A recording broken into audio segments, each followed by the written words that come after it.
Hello everybody, welcome back to the Critical Issues Forum online teachers workshop. Today's lecture is the Introduction to the Nuclear Non-Proliferation and Disarmament Regime. This is the third lecture to be given by Mr. Jean Preez, Senior Manager for Education and Training at the James Madison Center for Non-Proliferation Studies. So Jean, I'm going to give you the microphone. Thank you, Masaka, and good morning, everyone. As Masaka said, this is an introduction lecture, and it's a lecture to combine of what you've learned so far. We have discussed the danger of nuclear weapons. We've discussed the different types of nuclear weapons, where they are, and we've also looked at the role of the United Nations. The purpose of today's talk is to look at the very large group of treaties and organizations that have been designed to prevent and ultimately eliminate the threat of nuclear weapons. As you can imagine, this is a very large task. So since the very first explosion of nuclear weapons, the international community and countries individually and bilaterally have taken a variety of steps to deal with the threat of nuclear proliferation. We've seen bilateral treaties, we have seen the establishment of the Nuclear Non-Proliferation Treaty, the Test Ban Treaty, export control regimes, the IAEA. We have seen various threats to nuclear terrorism, and also regional approaches. I'm going to pick a few of these and explain what they are and how they work. Often we hear the term the non-proliferation regime. The word regime has different meanings. In international relations, there's a theory called regime theory. And this is a theory that looks at the collective group of initiatives. And I don't want to go into all the detail of that. In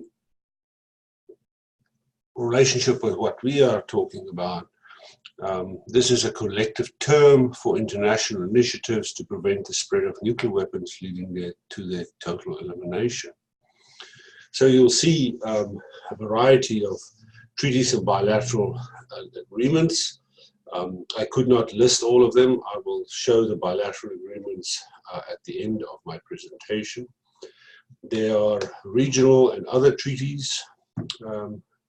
These are mostly nuclear weapon-free zones. We have a range of international organizations. We've discussed the Conference on Disarmament in the United Nations. I will talk about the IAEA and the CTBTO during today's talk. And then we have export control regimes, or groups that are designed by countries to implement controls by themselves in coordination with others. This is a slide just to show you how complex the interaction between the different organs of the regime is. So you see the IAEA as a relationship with the Nuclear Non-Proliferation Treaty, but it's also dealing with a variety of other things. You see the linkage to the United Nations Security Council. You see a linkage to illicit trafficking of materials. You see a linkage to promoting nuclear technology. You see a link to regional control bodies. You see a link to the CTBT. So this is simply to show you how complex it is. It is not that important, but it's simply a slide to show how complex the system is that has been designed to deal with the threat of nuclear weapons and nuclear material. So the first treaty I want to focus on is one of the oldest treaties, and that is the Treaty on the Non-Proliferation of Nuclear Weapons, or otherwise known as the NPT. This was open for signature in 1968 and entered into force, and it has 3 pillars. These are the 3 pillars. First, non-proliferation, where non-nuclear weapon states may not build nuclear weapons. Nuclear weapon states may not transfer their nuclear weapons to non-nuclear weapon states, and it also allows for the establishment of zones free of nuclear weapons. It has a disarmament component where all parties promise to pursue negotiations in good faith, leading to the cessation of a nuclear arms race and nuclear disarmament. And then it has a peaceful uses component where it recognizes that all states have an inalienable right to develop and research, produce and use nuclear energy for peaceful purposes, provided that the IAEA can verify that they do not divert those peaceful uses to military purposes. The NPT is also unique in that it has review conferences. Every 5 years the parties meet, and they will again meet next year in the spring of 2020 in New York to review the implementation of the treaty. The treaty was indefinitely extended, made indefinite in 1995, and this was part of a package deal during which the countries with nuclear weapons, that is as recognized in the NPT, and those are the United States, the Russian Federation, China, France, and the United Kingdom. These countries promised a number of things, including steps leading to nuclear disarmament. The conference in 2000 adopted some steps to also advance nuclear disarmament, and these were actually further elaborated on in the 2010 review conference. However, very few of these elements have been implemented, so there's a lot of unhappiness amongst non-nuclear weapon states in particular about the implementation and the effectiveness of the NPT. As you'll see in the map, most countries are party to the treaty except for very few countries. Those are in red. And then you'll see where North Korea is, it's in yellow, because North Korea used to be a party to the NPT, and then it withdrew, it walked away from the treaty in 2003. So India and Pakistan are not members, and nor is Israel. And then countries like South Sudan, that is typically not, it doesn't really have a government yet. So these countries have not yet joined the treaty as well.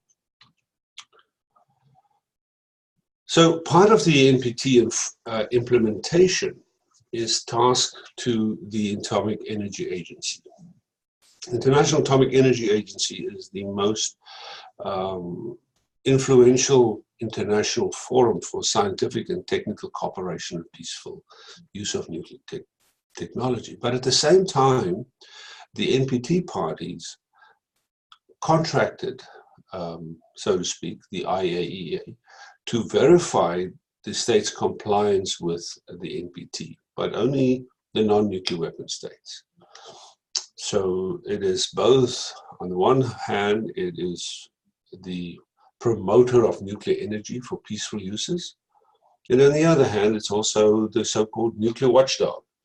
And this creates a bit of a problem in the agency, and also for how the agency promotes itself.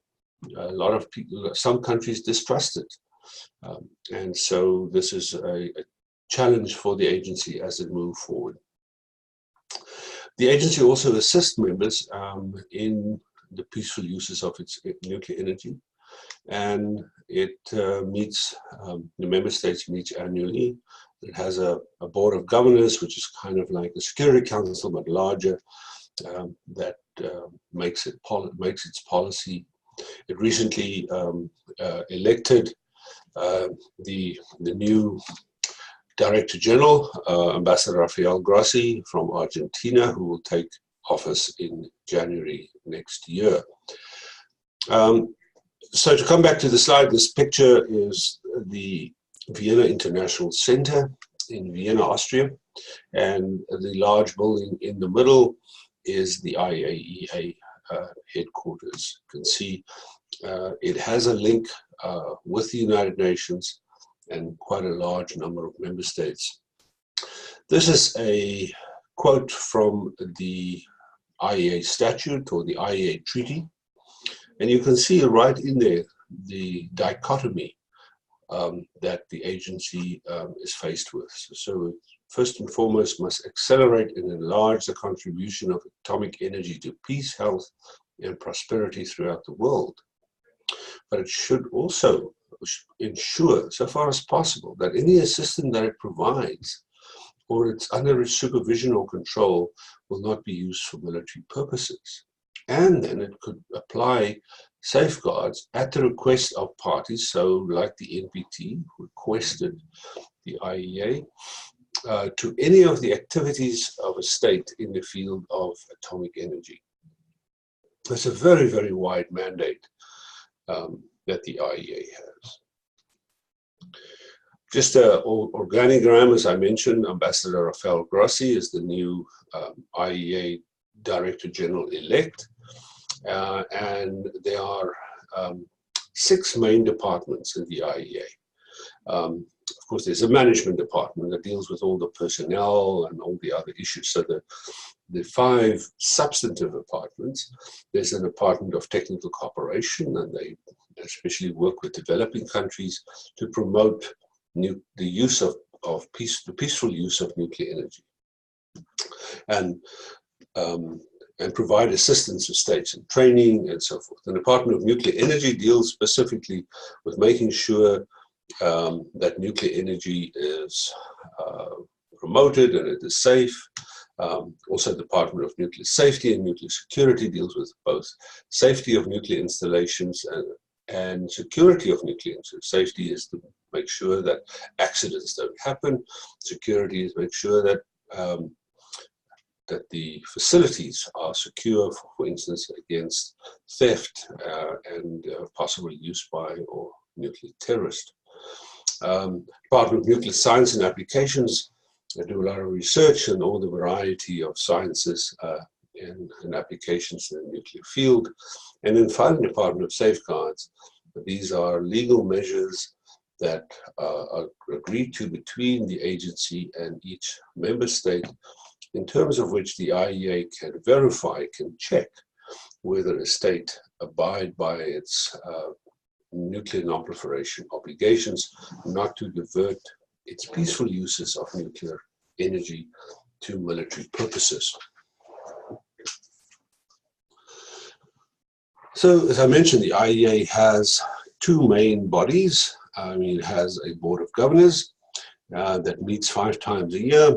It appoints the Director General, it deals with the budget, approves safeguards agreement. And then the General Conference, which is all the countries, this is like the General Assembly of the IAEA. They also deal with a number of issues. They adopt resolutions, adopt the budget, and look at whether countries may join. So safeguards, and this is the most important part for purposes of the nuclear non-proliferation regime, because safeguards are essentially designed to prevent the proliferation of nuclear weapons.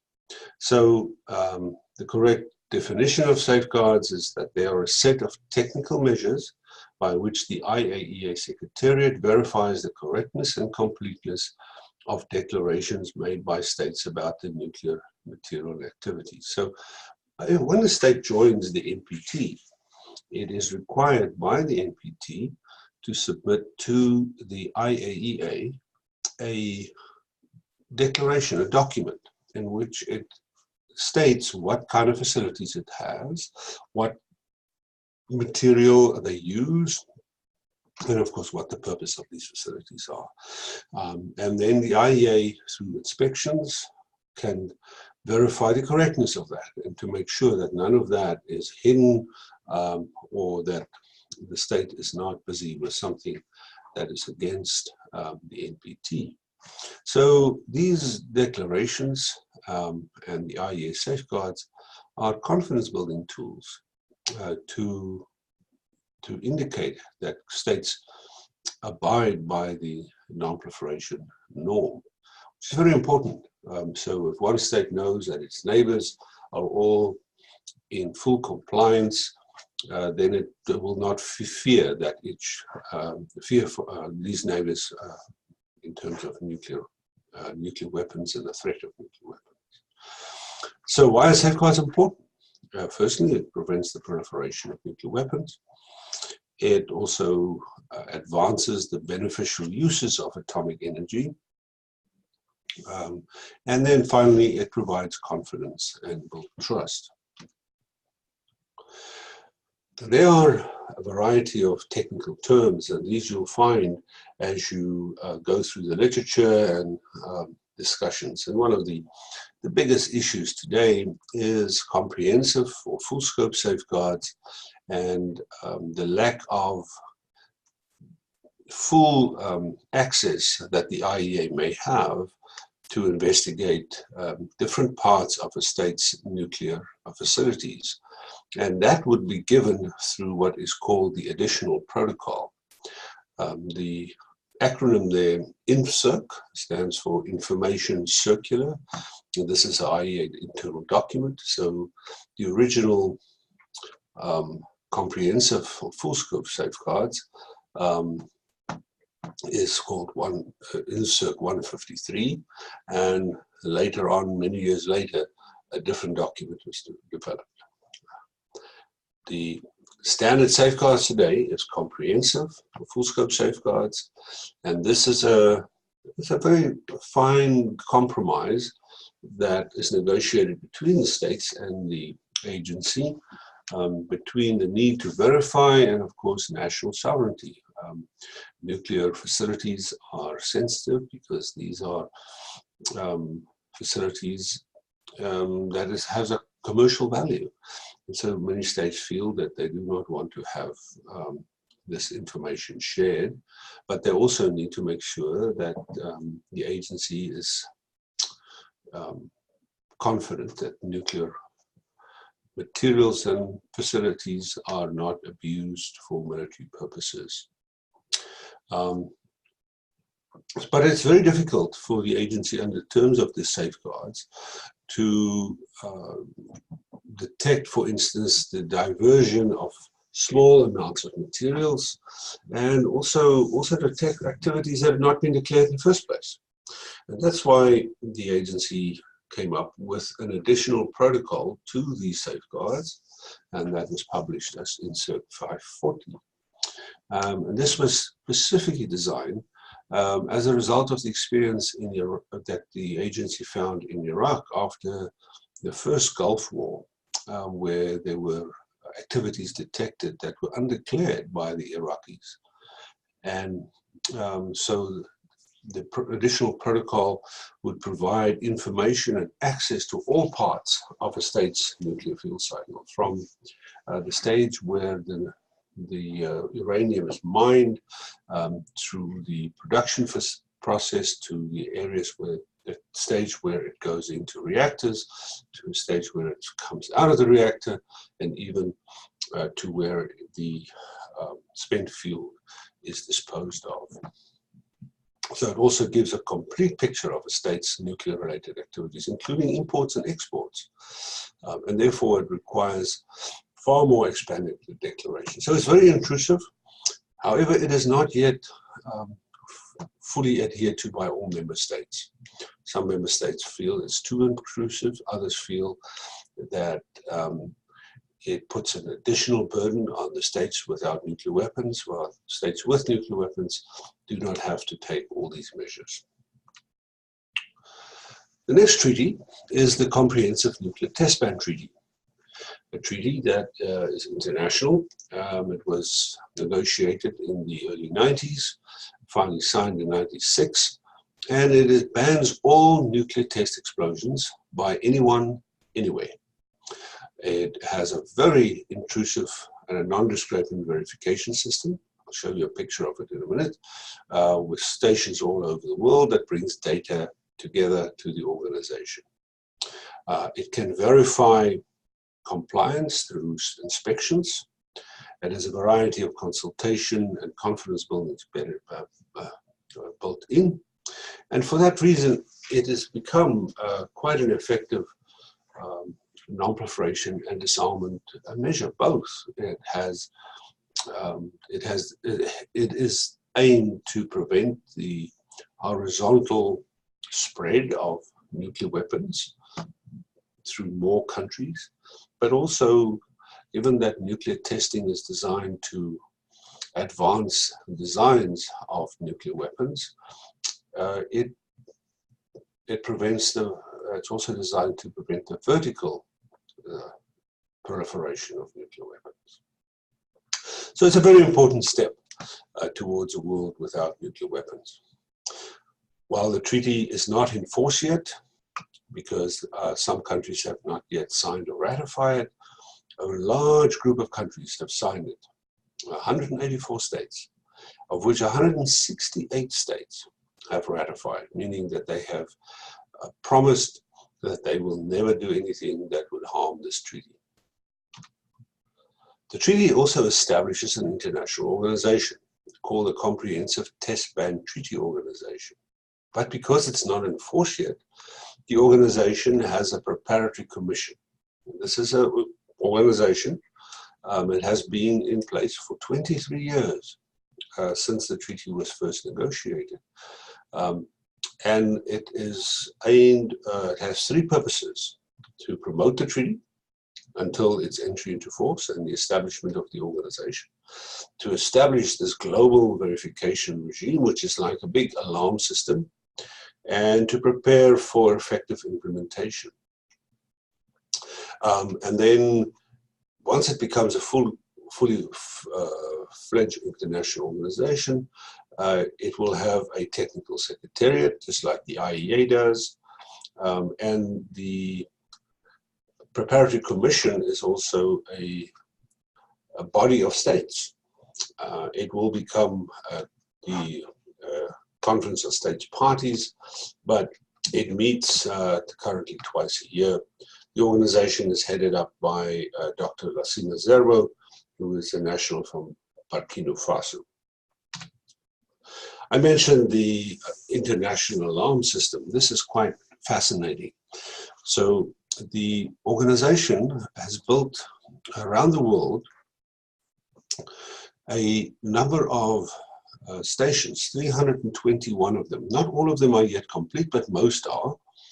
And these are different kind of stations. So they are designed to pick up vibrations underground as a result of a nuclear test. These vibrations are, of course, also vibrations as a result of any other seismic activity, such as earthquakes. Then they have stations that are underwater. These are designed to detect underwater tests, but they can also do all sorts of other interesting things. And you'll see them, they are little yellow stars. They can detect other noises underwater, including whales, which is very interesting. The third type of stations that they have are what's known as infrasound stations. These stations are built in areas where it's very quiet. So you'll see some down in Antarctica. You'll see some places in, for instance, the Black Forest in Europe, in parts of Alaska, areas where it's quiet. And so the purpose of this is to detect explosions in the atmosphere. They also detect all sorts of other interesting things, like meteorites that come through the Earth's atmosphere, and even large explosions that can be detected with these equipment. The final technology that they use is radionuclide stations. And these are the squares that has like a little salmon color. And they are basically very large suction devices. They suck the air through a filter, and they can detect whether a nuclear explosion have taken place and whether it released certain radionuclide particulates or particular gases. These are called xenon gases, and they are only released as a result of a nuclear explosion. And all this data collected from all these stations are then collected and then sent to Vienna, which is here where the yellow circle is, and then it's analyzed, and then the member states in the organization can determine whether there was a nuclear test or whether this was just a big earthquake. And so you can see in the area where North Korea is, of course, there are a lot of stations, and then North Korea has tested 7 nuclear devices in the last 10 years or so, and the CTBTO effectively detected all of them. The problem with the CTBT is not in force yet, and the reason is that the treaty requires 44 states by name to ratify it, and 8 states remain. 3 of them have not even signed: North Korea, India, and Pakistan. And then 8 have signed but have not ratified. And these are China, Egypt, Iran, Israel, and the United States. You can see on the map on the left, the vast majority of countries have ratified. Most countries, all countries in Latin America, most countries in Africa, with the exception of really a handful, but particularly Egypt, which is one of those that must ratify. All countries in Europe, but then the big ones remain. And unfortunately, the future for this does not look so good. Many of these countries that have not ratified have their own problems with each other. They have internal problems, like in the United States, where the current US administration and the Senate are opposed to the CTBT. I want to just briefly stand still on something that I have come across over the years, that people wonder, what is the difference between the Atomic Energy Agency and the Comprehensive Test Ban Treaty Organization? And so I just want to show 3 quick slides to explain that. So essentially, and I must emphasize that this is a very simplistic way of explaining it. So essentially, the IAEA deals with nuclear material and the fuel cycle. All right, so it's all the material that's related to nuclear weapons and for peaceful uses of nuclear energy, and the complete fuel cycle. This is the cycle from mining the uranium to enriching the uranium to developing electricity to extracting the fuel from the spent fuel from the reactors and to disposing of the spent fuel. That is called the fuel cycle. So that's the IAEA's job. The CTBTO is only focused on the testing of nuclear weapons. They are not focused on this element. The IAEA is not focused on this element.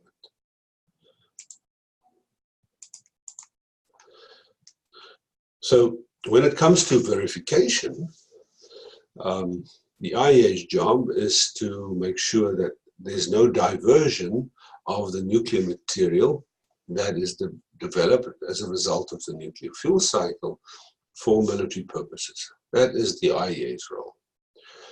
The CTBTO's role is to make sure that there were no nuclear testing of nuclear weapons using that verification system with all the stations.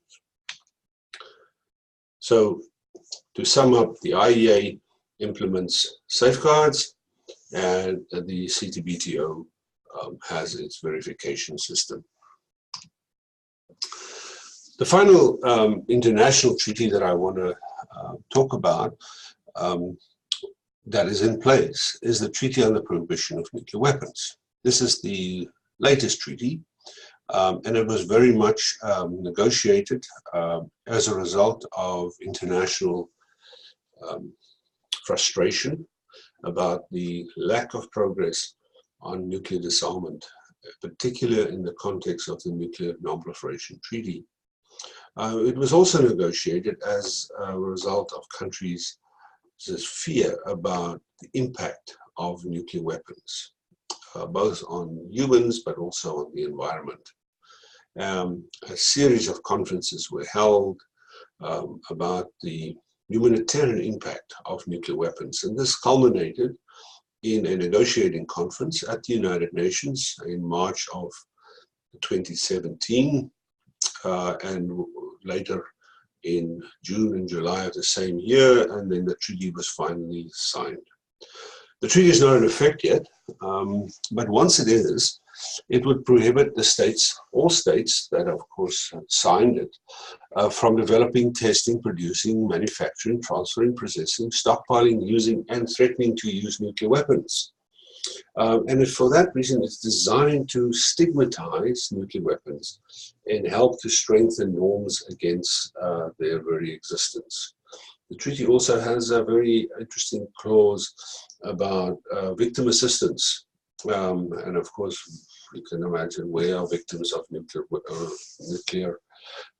weapons. Well, they are still victims as a result of the use of nuclear weapons in Japan, as a result of testing of nuclear weapons. And of course, if ever, hopefully it will never happen again, there is another use of nuclear weapon.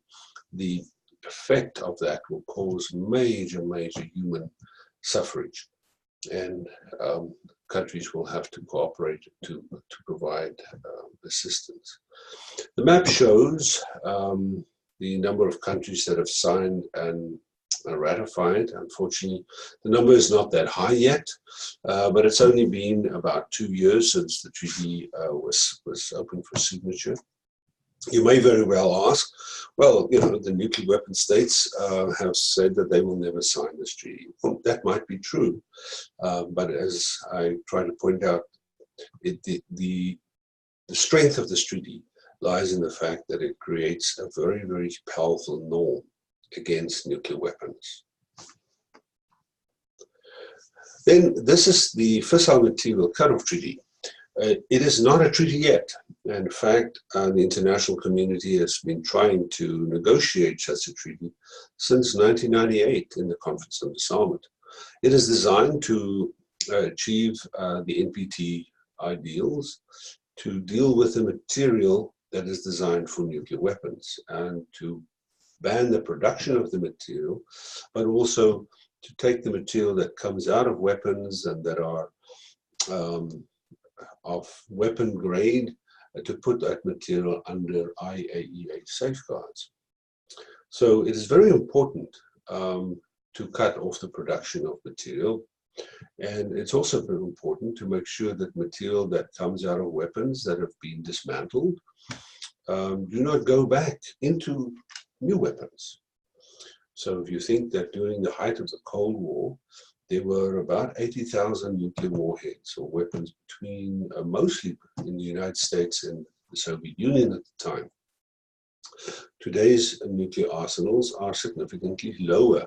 They're below 15,000. So what happened to all that material that came out of these weapons? A lot of that material still exists. And so the purpose of this treaty is to make sure that there's no more material produced, and at the same time that material that exists must be safeguarded. So, as I said, the negotiations is stalemated.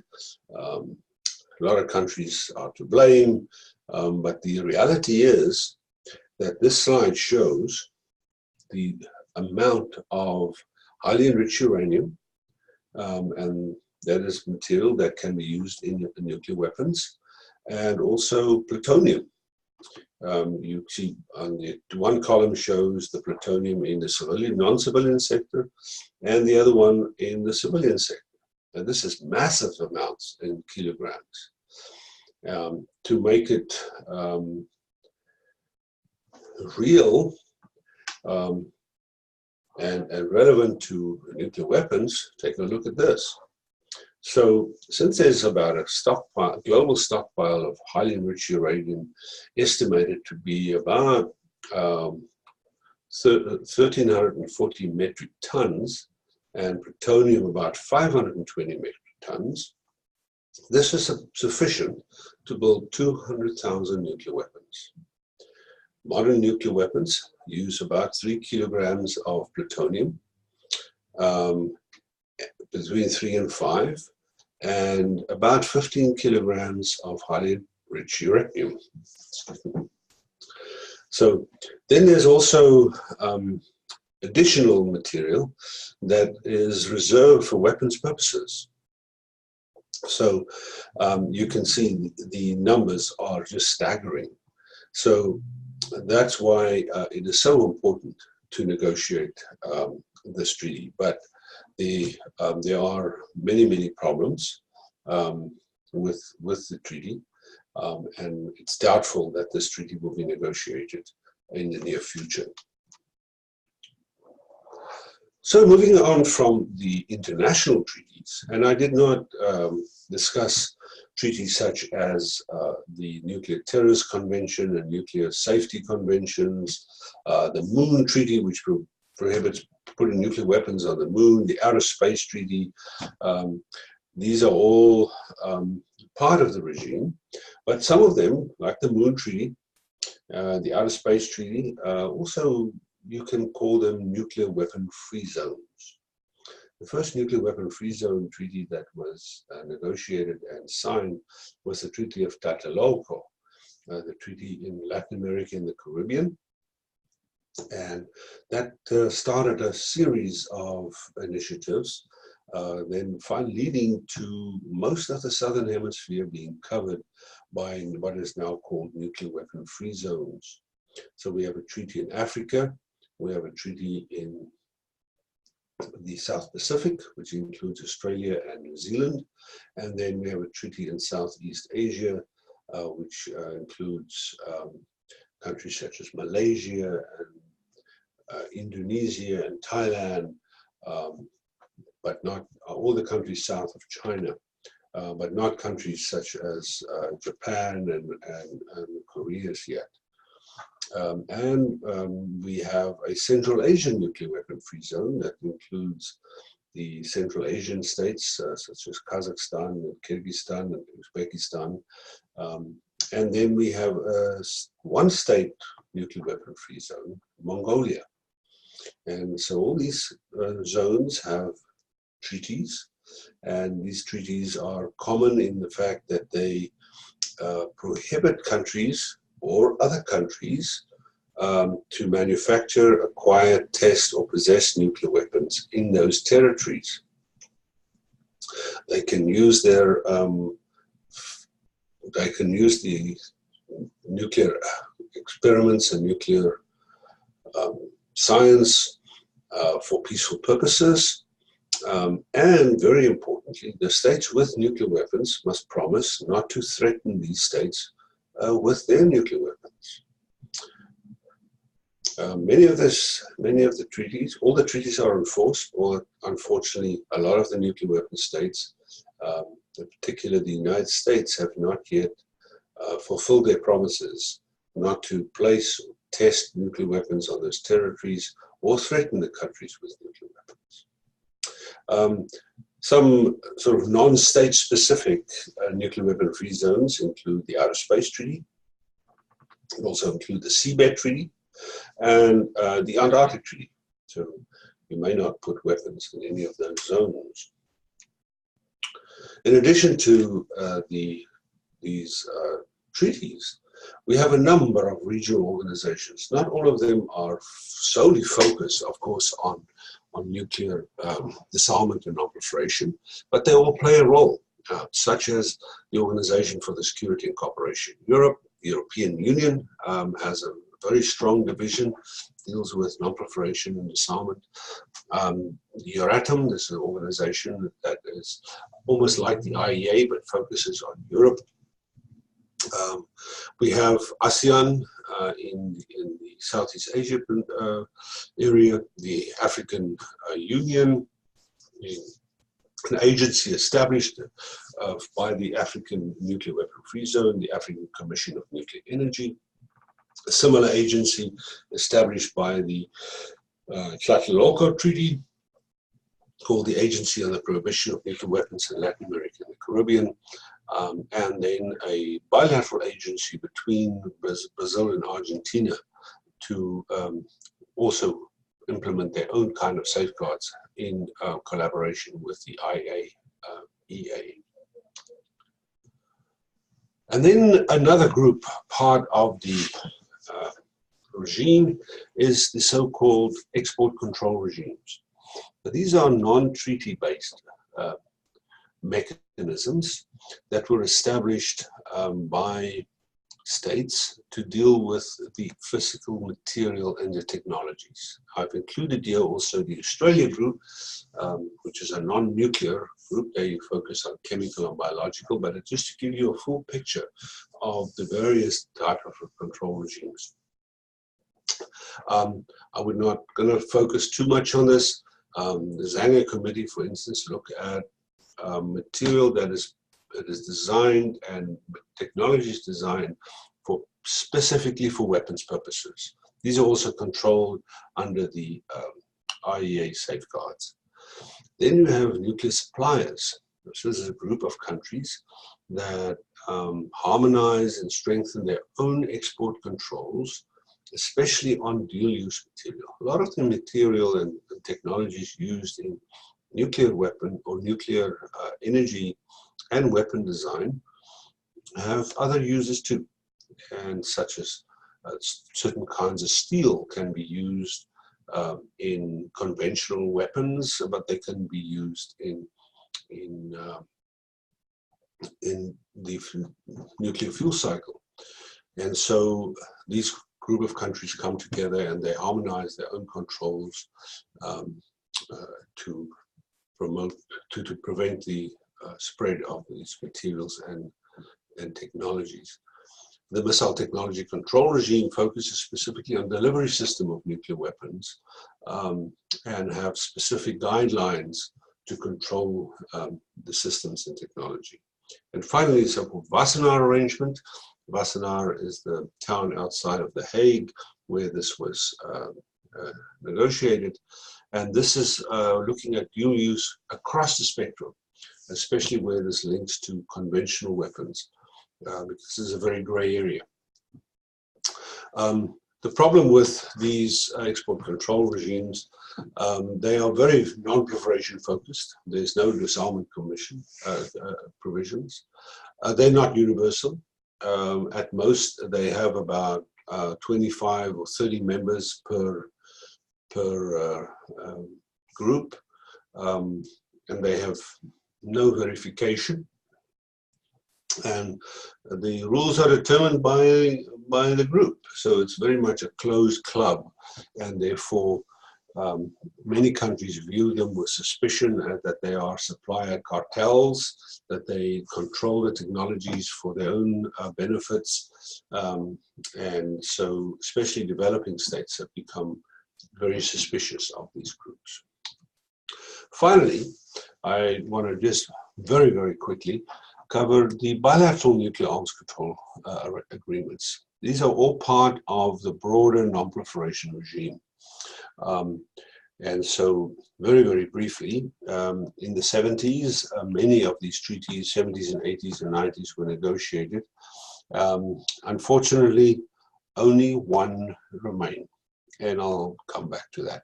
So the Anti-Ballistic Missile Treaty was negotiated with the idea that between the United States and the Soviet Union, they will maintain only a few systems allowing them to shoot down incoming ballistic missiles. The whole deal with that was that there would be strategic parity between the two, and therefore they will not attack each other. That agreement no longer exists. The Strategic Arms Limitation Treaties of 72 and 79 was designed exactly what it says, is to deal with the limit the strategic weapons between the Soviet Union and the United States. Those have no longer exist.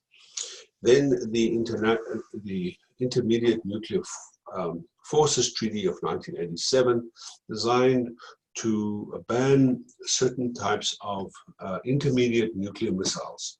These are shorter or intermediate range missiles that were placed especially in Europe, facing Russia and vice versa. Just most recently, President Trump announced that the United States has walked away and will no longer abide by that treaty. The Strategic Arms Reduction Treaty was, like the Strategic Arms Limitation Treaty, focused on strategic weapons, but very much focused on reducing these weapons. And they have very specific numbers, and the numbers that they brought them down to the level in 93 when they negotiated a START 2 were numbers that were below 1,500 apiece. Now, there's still a lot of nuclear weapons. Unfortunately, START 2 never entered into force. And this was during the time of the George W. Bush administration. Instead, they negotiated a treaty that was designed to bring the numbers even further down to about 1,000 apiece. It was signed in Moscow, therefore it was called the Moscow Treaty. But that treaty also expired. Recently, in 2010, under the Obama administration, a new Strategic Arms Reduction Treaty was negotiated with different kind of mechanisms to verify its compliance. That treaty is still in force, the only one of all of them. That treaty will expire, if not renewed, in February of 2021. So that is the full picture of the nuclear non-proliferation disarmament regime, and I'll be pleased to take any questions. Thank you. Okay, thank you so much, Jean. And I see participants from Russia. So, Sasha, if you would like to ask any question, please just type your question in the chat box. So while we are waiting for questions from participants, I would like to ask a couple of some discussion questions. So Jean, could you please go back to the slide that you showed, NPT's 3 pillars? So at the very beginning, the NPT, the cornerstone of the nuclear non-proliferation regime. So here you explained non-proliferation, disarmament, peaceful uses, and these are, as this picture showed, these are 3 pillars. But many people may be wondering, in the real world, are these 3 pillars are equally important, or some countries are prioritizing one pillar over other pillars? So could you please talk about these 3 pillars relation a little bit? Sure, Vasco. The 3 pillars are not equal. And they were not designed to be equal. I mean, this is just a sort of symbolic show of the so-called 3 pillars. There's nothing in the treaty that talks about 3 pillars. There's nothing in the treaty that suggests that there should be equal attention to all 3 of them. This is just kind of how we typically look at the NPT. But it does represent, which you correctly pointed out, a discussion in the context of the NPT that's been going on for a long time, that the obligations on states should be equal. And so the obligations on the NPT focuses on those states without nuclear weapons. And so in the treaty, there's several articles that refer to those states. Article 2, that they may not acquire nuclear weapons, Article 3, that they must put their material and facilities under safeguards, and that, yes, they have rights to peaceful uses, but those rights must be checked by the IEA so that they don't proliferate. Well, the nuclear weapon states, they may not transfer their nuclear weapons, but Article 6 on disarmament says that they must pursue negotiations in good faith, but it has no verification. So there's a bit of an imbalance, right? So the 3 pillars should actually be, that the non-proliferation pillar should be much higher than the other 2 pillars. And that is unfortunately, that is probably the most critical part of the NPT, as the imbalance between the 3 pillars.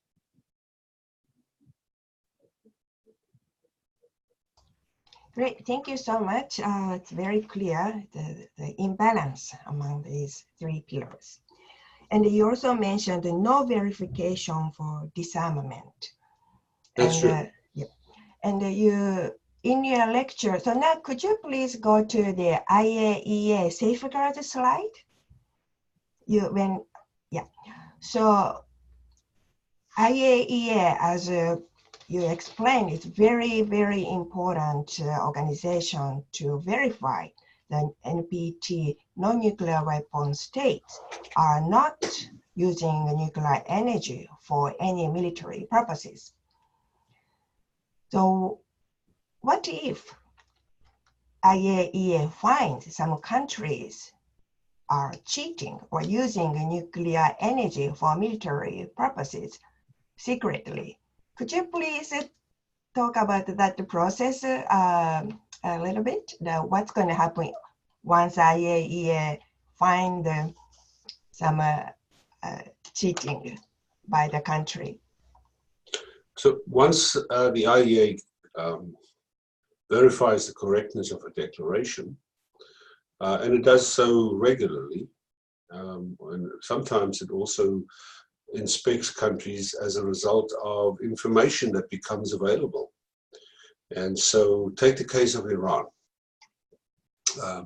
Iran was suspected of doing things that were illegal in terms of its safeguards agreement, and some fear that Iran may have been busy working on a nuclear weapons program.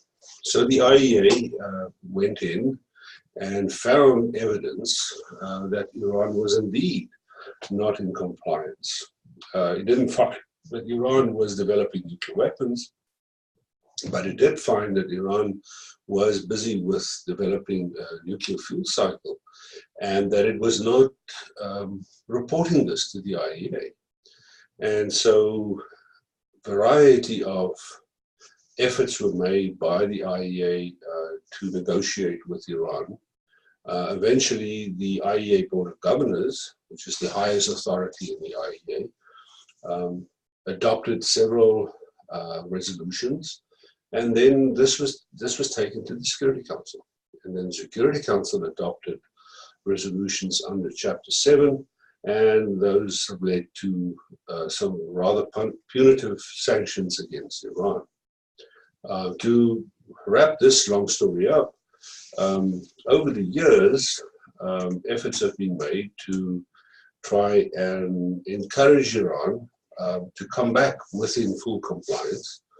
And that's why they negotiated the Joint Plan of Action, the JCPOA, to ensure that Iran abides by its safeguards agreement, but at the same time that Iran would get benefits if it does so by lifting sanctions and helping it to promote nuclear energy for peaceful uses. And so the IEA was tasked under that agreement to make sure that Iran abided by its arrangement. So this is what I've said earlier, that the IEA has a bit of a difficult task, because in terms of its statute, it must provide assistance to promote nuclear energy. But at the same time, it is the so-called nuclear watchdog. It must prevent countries from using that nuclear energy for military purposes, and it is kind of seen by countries as the enforcer. So you can't be a promoter on one side and an enforcer on the other. This is a very difficult task for the IEA. And then, of course, none of these arrangements are without geopolitical influences. So, of course, Iran has its own agendas in terms of in the Middle East, which is non-nuclear related, perhaps.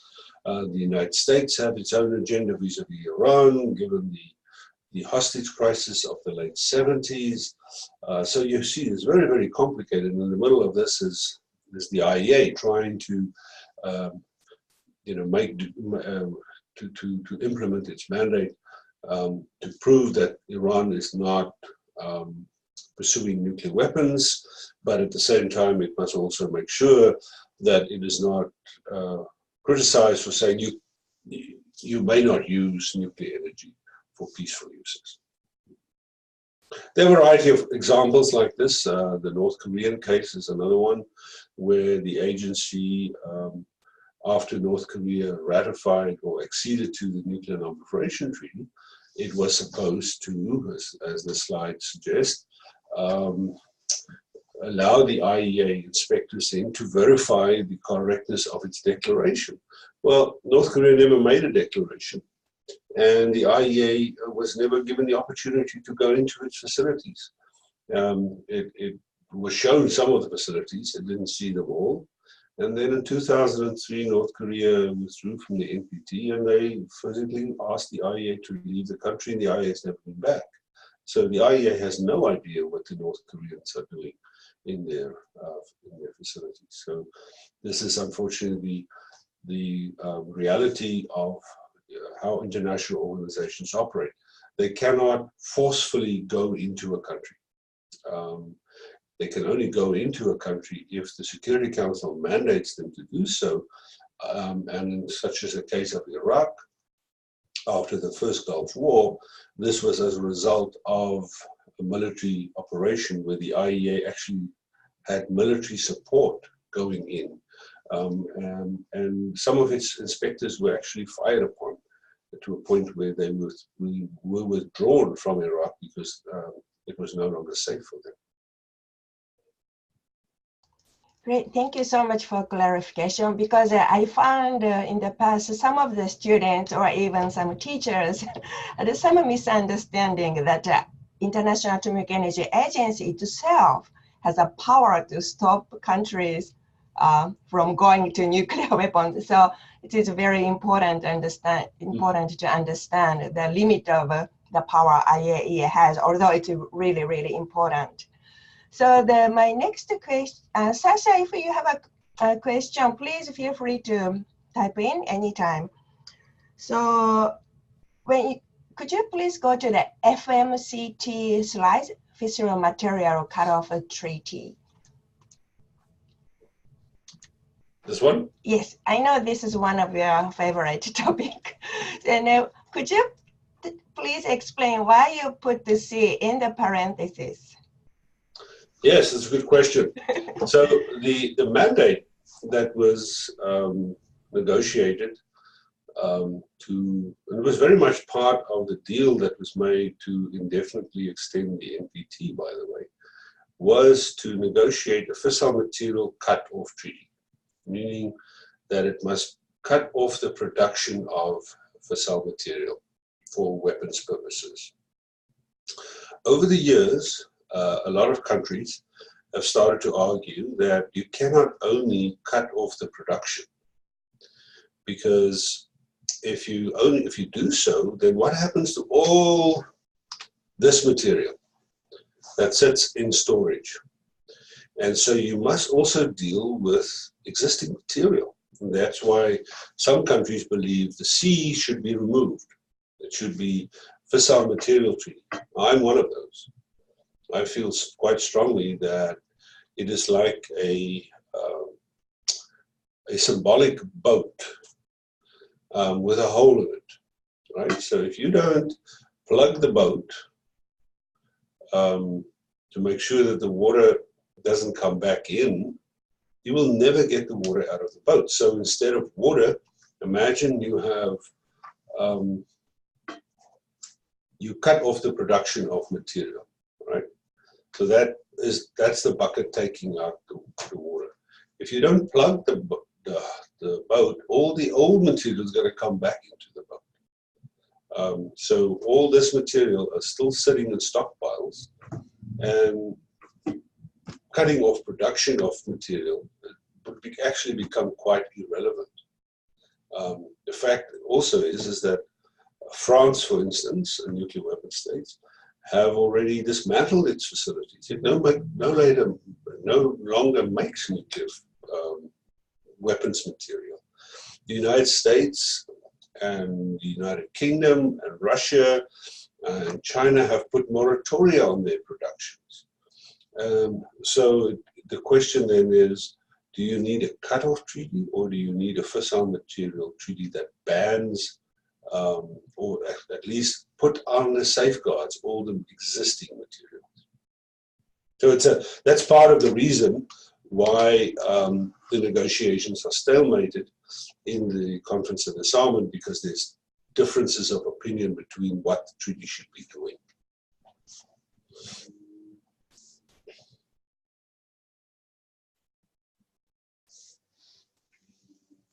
Okay. Sorry, thank you so much. My final question is related to nuclear weapon-free zone treaties. So, as this year's topic is toward a world free of nuclear weapons, the role of youth as a change agent. So, nuclear weapon-free zone treaties, of course, very important, because in the zone there is no nuclear weapons. And now lots of people are talking about TPNW, Nuclear Weapons Ban Treaty, treaties on the prohibition of nuclear weapons.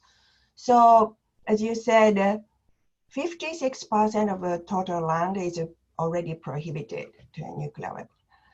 So what if, just a little bit hypothetical question, but what if we continue to make efforts to create new nuclear weapon states, which I believe more efforts are undergoing, especially the Middle East, and I do not know very much about South Asia, but there is some movement in Northeast Asia nuclear weapon-free zone, of course, not among the government, but some civil society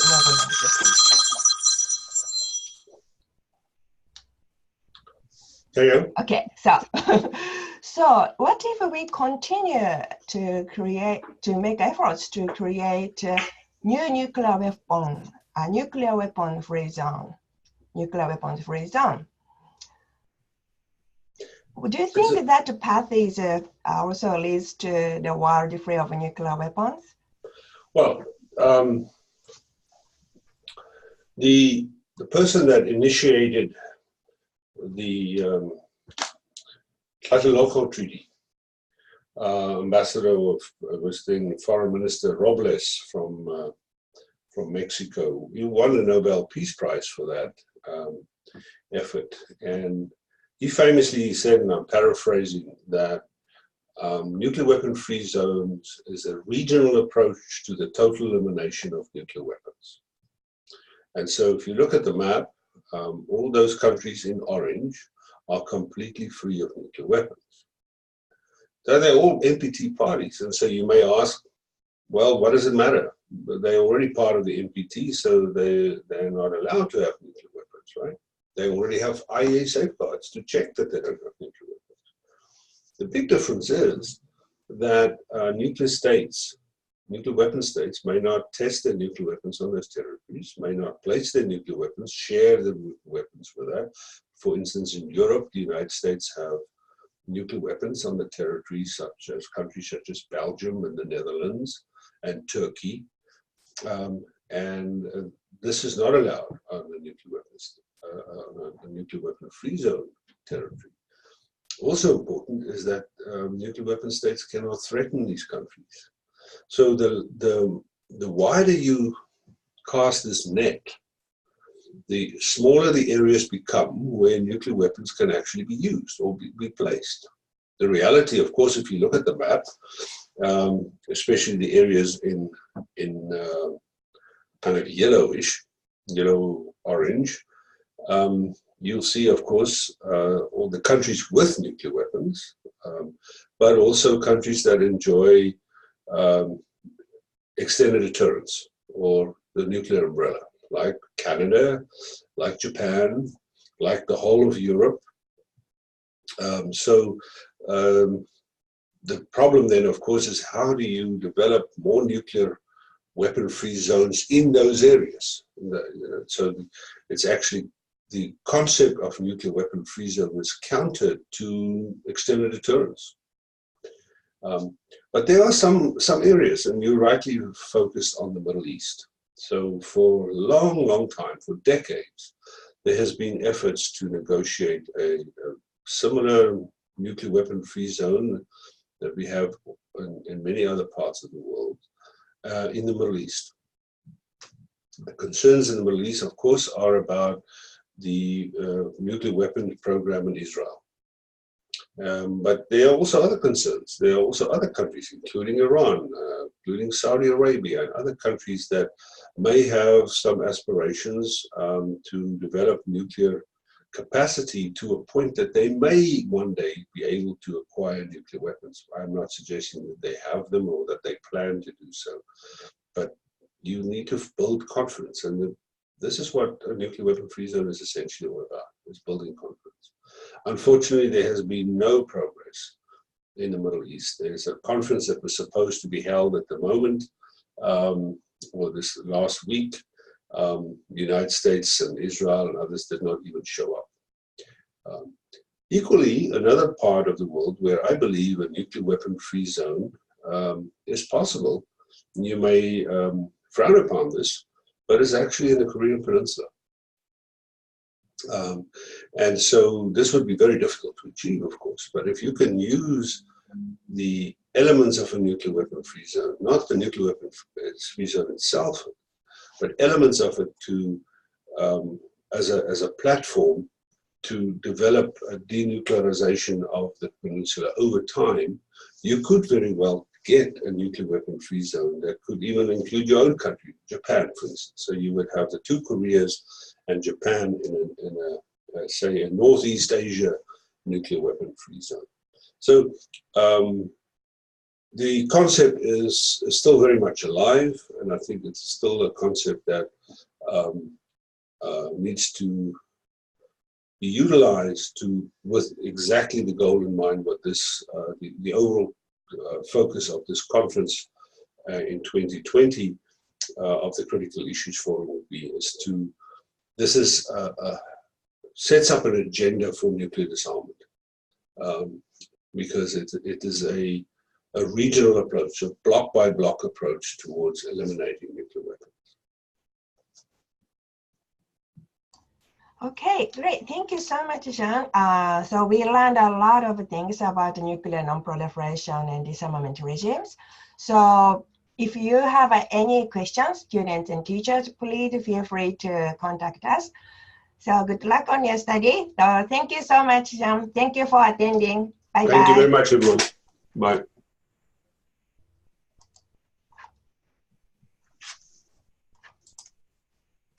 Okay, thank you. All right.